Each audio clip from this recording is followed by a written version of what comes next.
High everyone, welcome to SN series.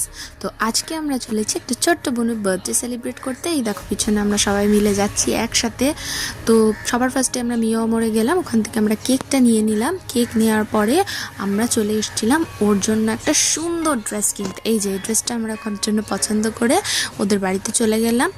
তারপরে এই হলো আমাদের বার্থডে গার্ল, ওকে গিফট দিয়ে উইশ করলাম। তারপর আমার ভাইও চলে এসেছিলো।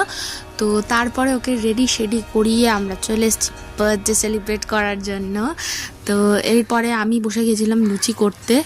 এরপর হঠাৎ করেই আমি আর আমার দেওর ঠিক করলাম যে আজ কি পার্টি হামারি তরফ সে, মানে আমরা দুজন মিলে চিকেনটা রান্না করবো। আর ওইখানে ও অ্যাজ ইউজুয়াল আমার কাজ বাড়াতে চলে এসছে, মানে আমাকে হেল্প করতে চলে এসছে। এরপর এইভাবেই আমরা সবাই মিলে একসাথে রান্না করছিলাম। তারপরে এই যে আমাকে হেল্প করছে এইভাবেই। তো এই করতে করতে আমাদের রান্নাটা কমপ্লিট হয়ে গেল অ্যাট লাস্ট। এবার সবাই খেয়ে রিভিউ দিচ্ছে। চলো আজকের জন্য এইটুকুই, দেখা হবে নেক্সট ব্লগে। বাই।